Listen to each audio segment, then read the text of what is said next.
Coming up next on Let's Refresh with Apostle Stephen A. Davis. Get ready, because God's about to blow your mind.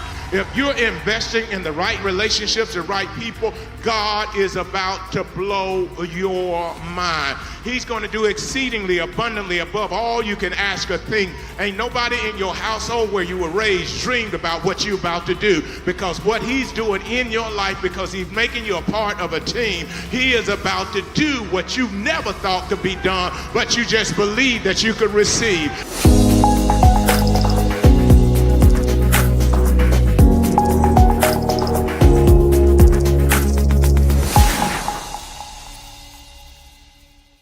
Relationships are everything in the kingdom, and you will value them and you will protect them. There's some relationships I protect with everything in me. Nothing, absolutely nothing can devour a relationship that I've invested in for so many years. Nothing.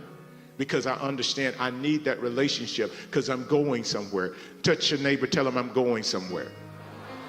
If you're going somewhere, you need some relationships. Don't be fooled. You need a team. I'll talk about team on my last point, but you need a team. There has to be a team because you can't see everything.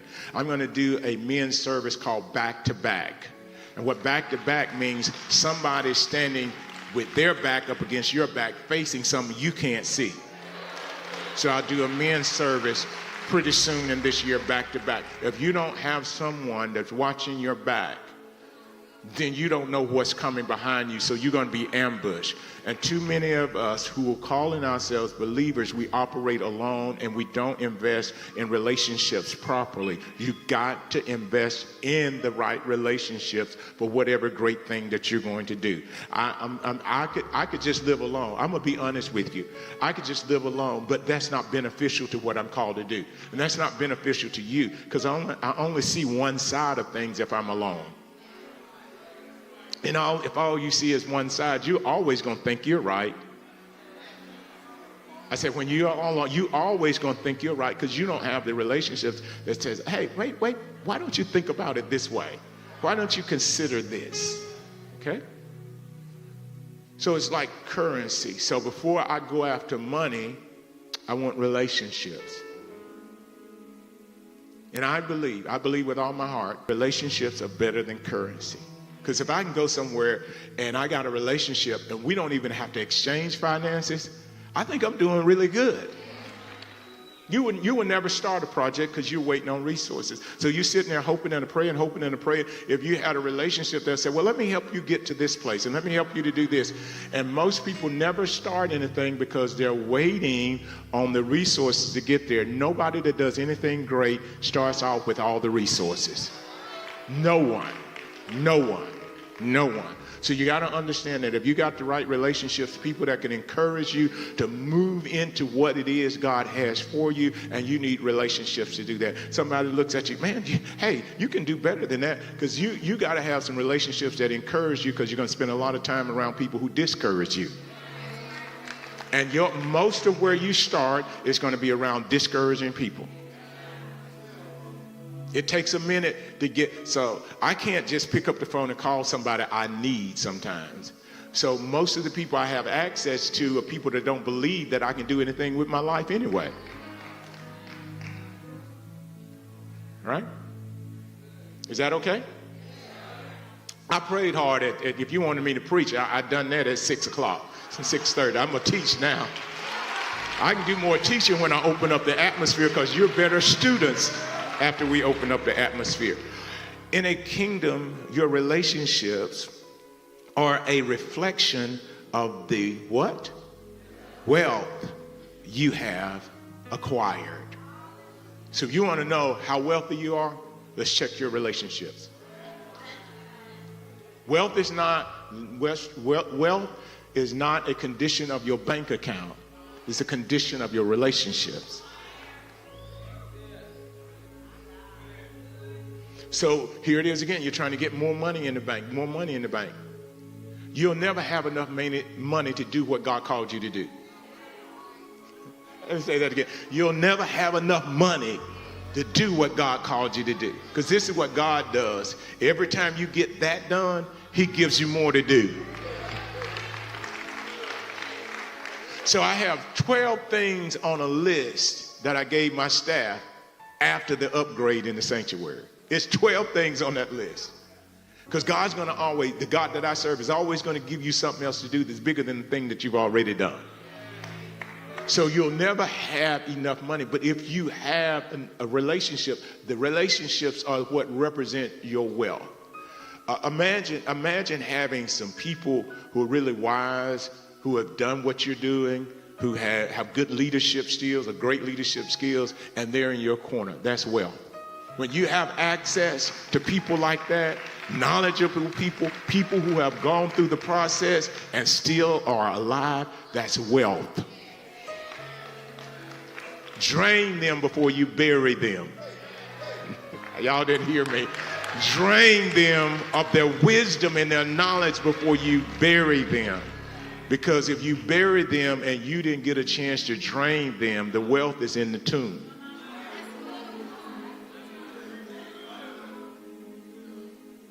So these relationships are extremely important, and it's something that some parts of the church has gotten away from.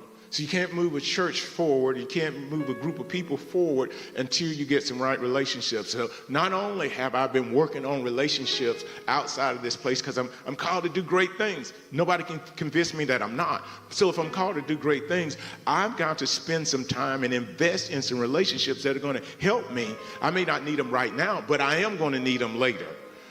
So if I start building that relationship right now, I'll have an open door. I'll have access. But if I just walk in, hey, who are you? Where'd you come from? It shouldn't be that kind of thing. You open up those doors of relationships, and the more relationships that you have that fit what you're trying to accomplish, that becomes wealth to you. You are acquiring wealth. You are acquiring wealth.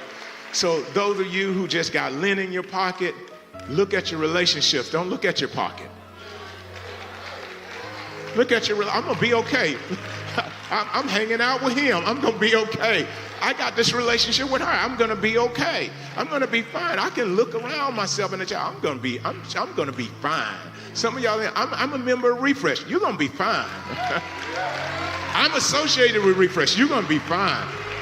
You see what I'm saying? When you have those right relationships, you're going to be fine. Well, I thought you're just supposed to have a relationship with God. You're supposed to have favor with God and man. Let me tell you, my pastor, he had a heart attack while he was on the stage. Now, it doesn't make any sense normally for him to come back the way he did. But it was because of the relationships that he had that he recovered so quickly. That's why he recovered so quickly, because of the relationship. 3 of the doctors that worked on him were in his church. Three of them. Now, I don't know, I'm not a surgeon or anything, but when you can just receive a Band-Aid on your arm after the heart surgery, you know somebody. When he left the hospital with a Band-Aid because he had relationships. You want to know why the scarring is so great? It's because the relationships are so little. Anytime you don't have quality relationships, high-level relationship, there's going to be major scars. So this is kingdom stuff. These are kingdom relationships. Your recovery doesn't take as long when you got the right relationships. Kingdom relationships help you to move more freely in foreign territories. Kingdom relationships, because Nehemiah, he's moving. He's telling the king, I need you to leverage your relationships so I can move more freely in foreign territory. I'm going to Judah. I need to get through. So I need you to write a letter to get me to that place I'm trying to get to. I have a vision for it. I have a desire for it. But I need you to write a letter so that you can leverage your relationships to get me to that place that I'm trying to get to, that I feel like God has ordained for me to go there. So I don't know what I'm going to face, but I need freedom. See, some of y'all need freedom. Some of y'all are stuck. You need freedom to do what you do. If you are a leader, you need freedom. So you have to have those relationships that helps you to navigate freely. So I want to get to Judah, but I need the relationships that are going to help me to navigate to that place that I'm trying. I know where I'm supposed to go. So many people know where they're supposed to go, but they don't have the relationships to help them to navigate through those areas. And some of us got discouraged on the way.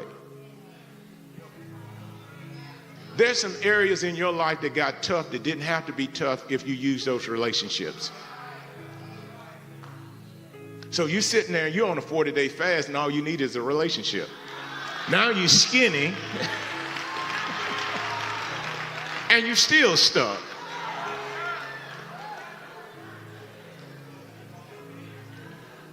When God tells me something, I'm wondering who? What person? Who can help me to get to where you are sending me?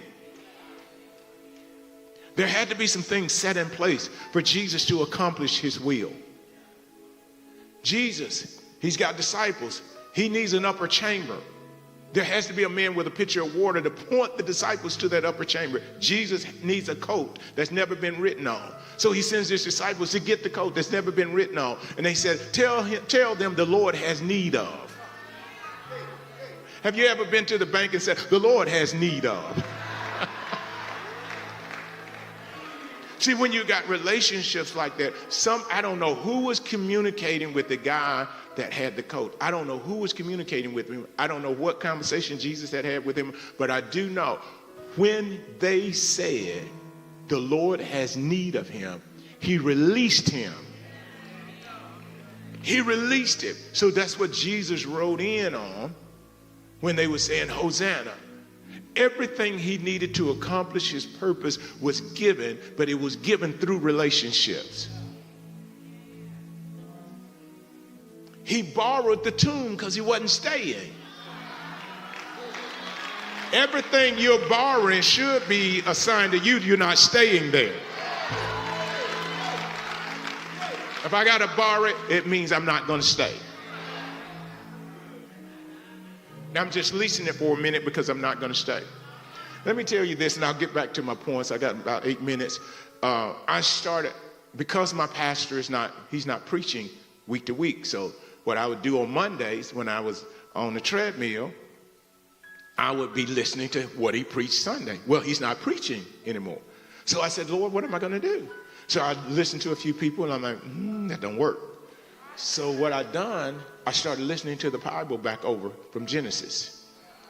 Because it's the word. I'm looking for the word. So I started listening to Genesis. And all of a sudden, because I'm in a different place now. I'm more of a prophetic place now. So the Bible is opening up to me. So stuff that I never noticed before, all of a sudden I'm noticing. And I'll give you one point that I noticed is that after the flood, Noah was on the ship and his family was on the ship and all the animals were on the ship, but the ground is now dry. They wouldn't get off the ship. Floodwaters are gone and they still on the ship. God has to tell them to get off the ship. So you want to know what? The ground's dry. You still won't get off the ship. Somebody got to tell you to get off the ship. You still hanging out in what you call a safe place.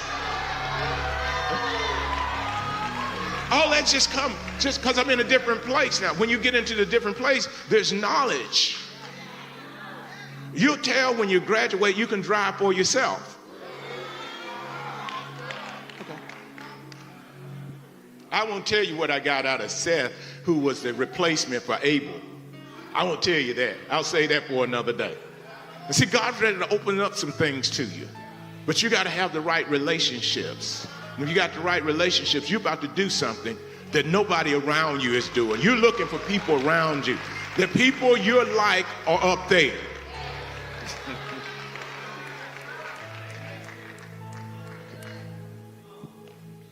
All right. Extending your vision will require you to have relationships that bring safety and resources. Extending your vision will require you to have relationships that bring safety and resources. So I need a letter so that I'm safe, so the governor doesn't kill me when I come through his territory. I need to be safe. I need a letter so I can be safe. Not only do I need a letter, Nehemiah, so I can be safe, I also need a letter so that I can have provision. I need some timber. I got to build some stuff. So I need safety and I need resources. And anything you do beyond what you're doing, you're going to need safety and you're going to need resources. So we're not here because we prayed. We did pray. We prayed first. But then we needed safety and then we needed resources. The higher you go, the more you're going to need safety and you're going to need resources. So those of you who are dreaming and shouting and running about going higher, you're going to need safety and you're going to need resources. You're going to need safety because the ones who used to be your friends are going to hate you because you moved out of the place you were in. So you're going to need safety. You always think about you need safety from the people down the road, the ones who will harass you. Now, you need safety when you're trying to do something that they didn't have the mind to do. Because people attack what they don't understand.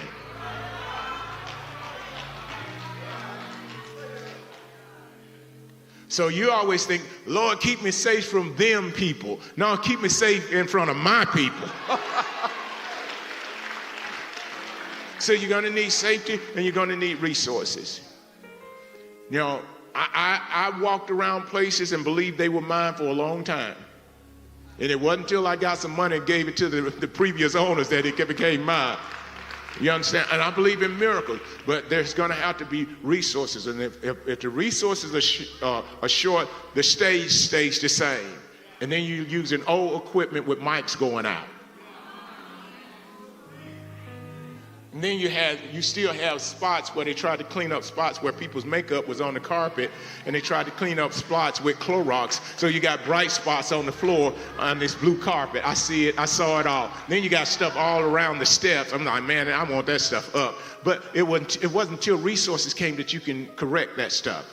And whenever you see something that's incorrect, it's because there's not enough resources there to correct it. I could have prayed over those spots. Spots, come up in the name of Jesus. I rebuke you in the name of Jesus. They never moved. It was when we got resources that we were able to remove what had the spots on it. You got to have resources as well, and God wants to give you resources through relationships. There's some people that can point you to some things that's going to help you to get to where you need to get to, and if they don't give you the resources, they can point to the people who have the resources. Well, that's not faith. Yes, it is faith. Because you had to believe in order to go to that person and say, hey, can you help a brother out? This is what I'm trying to do. Nehemiah had to have faith. He's exercising his faith. He goes before the king and asks the king. Well, the king asked him first, but he's able now to tell the king what he needs and what he wants to do. Now that he has the king's attention, let me help y'all. In this season of double grace, you have the king, King Jesus' attention. You have his attention now. Whether you ask or not, we can say, nobody ever gave me anything. Nobody ever came through for me. That's the wrong mentality. Because it keeps you from acting like a son requesting from his father. Lord, bring the right people into my life for what I'm called to do and what I'm trying to do. Bring me into the right relationships that will stimulate me and cause me to think above the household I was raised in. Because if you were raised in a household of lack, lack wants to have you back. I'm telling you, no matter how you go, lack wants you back. So you got to get around people who talk differently. I love people who talk a different language than I do because it helps me to be more bilingual. And it doesn't mean I speak Spanish. It means that I speak faith. So I need to get around somebody that's talking about what the Lord can do, what the Lord has done, what the Lord will do. I need to get around that because I'm trying to do something. I can't stay around sister so-and-so. Well, the Lord ain't never came through with me. And I'm thinking I'm on an assignment to encourage her, but she's on some assignment to discourage me. So you can't stay around people who are always, woe is me. I got to get up out of this, y'all. I got to go. I don't lay hands on you. I don't put all over you, and your language ain't changed yet. I got to go. I had your language. I grew up in that. I don't need that anymore. I got too much on my mind. I got too many people expecting too much from me, and I can't walk away from you thinking like you're thinking right now. Because I see now, after 5 years, your thinking hasn't changed. Ain't no need of us having another conversation like that, because your thinking is sealed with a hot iron, and I'm going somewhere. So you have to make up your mind. You got to get around something that stimulates what's in you. And no one can make you pregnant with vision. You have to be pregnant with vision and get around somebody that can help you carry your baby.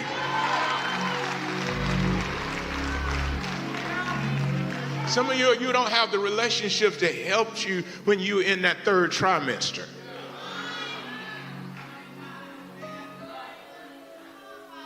They know how to help a single person that's not pregnant, but do they know how to handle and help a person who's pregnant, that's carrying something?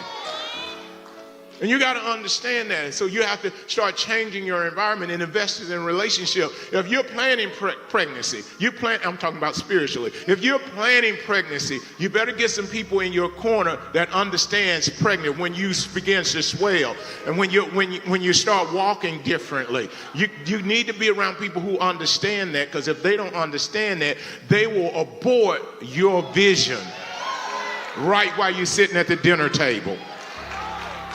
They will cause you to miscarry, because doubt is trauma to somebody that's pregnant. Increase your relationship with God, and He will provide you with a dream team of relationships on earth.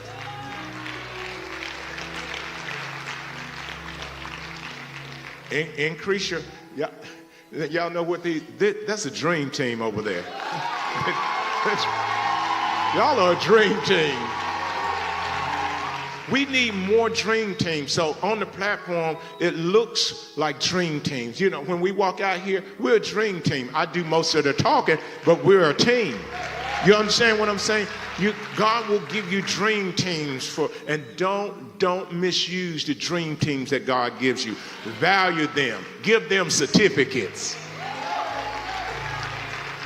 You can always tell where a person is going. Look at their team.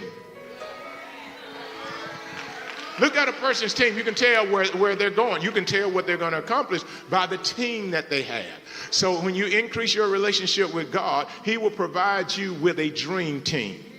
That's what He's obligated to do. That's what He gave Jesus. The 12, even though one was a devil, they were still a dream team. They were defeating devils, even though they had a devil with them, because it was a dream team. How do you know it was a dream team? When they got rid of the devil, they filled in now for Judas, got Matthias in there. Matthias now makes up the 12, and then they took over. Whenever you have a team, you can take over. Never get discouraged when you have the right team. If you got the right team, you're going to recover. If you have the right team, you're going to do more than you could do as a single person, because God is gracing you with a team. And when He graces you with a team, He's saying, I like you. I like the way you think. I like the energy you have. I like the focus that you have. So I'm going to give you a team. And when I put a team with you, you're going to be able to do more, because I already anticipate you doing right. That's why I'm giving you a team. Anybody like to be on a good team? I like to be on a good team. I want to know I'm on a winning team. I've been on losing teams before. I don't want to be on no losing team. At this age, I want to be on the winning team. I believe God, if favor is on you, like what I'm preaching, God has a dream team for you. I'm telling you, God has a dream team, and you got to learn how to invest in that team. Invest in that team. Encourage that team. Give that team exposure, because if you do, the more they're exposed, the more they can do to help your dream. So expose your dream team. That's your relationship. Cousin Cliff over there, hey, can we go hang out together? No, I'm with my team right now. I can't hang out with you. I know what you want to do. You've been doing that for the last 15 years. I'll say hey to you, I'll treat nice to you, but I got to spend time with my team. Your team may not be your biological family, so you got to learn how to be okay when they griping about what you're doing. You think you all that now. No, I just got a team so I can come rescue you. So these things are very important. You got to get this stuff down in you, because Nehemiah had a team. He couldn't have rebuilt those walls without a team. They had a plan. They were working with one hand, they were working in their building. In the other hand, they had a sword, they had a weapon. So when you got a team, they know how to work, but they know how to fight. So when you put your team together, you don't need no one-sided team.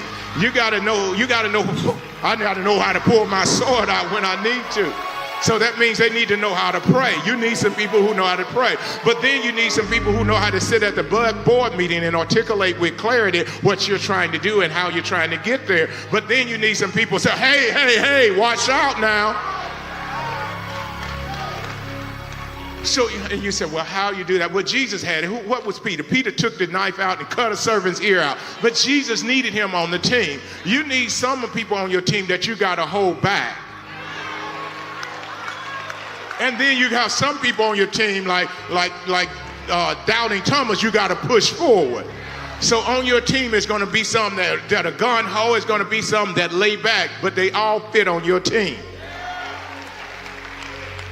So as you increase that relationship, my time is up, and I hope this has helped you, because we're going to be talking about favor. And if you have the right team, get ready, because God's about to blow your mind.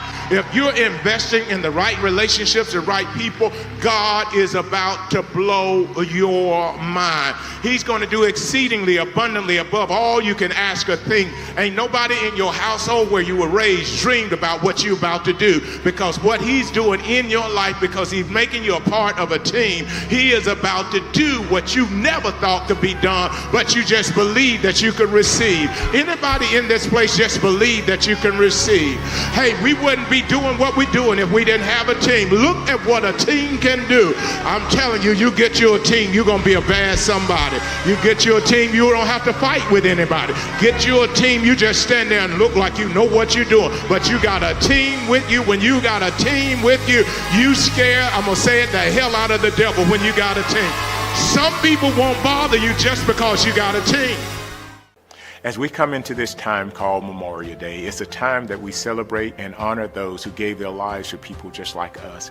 All around the world, people have traveled and they've done different things, but these particular individuals put their lives on the line to make sure that we have the safety that we need, and they perpetually are remembered in our hearts and in our minds, but this particular day is set up so that we can recognize them. So let's remember all the work that was done on this Memorial Day by those who gave their lives.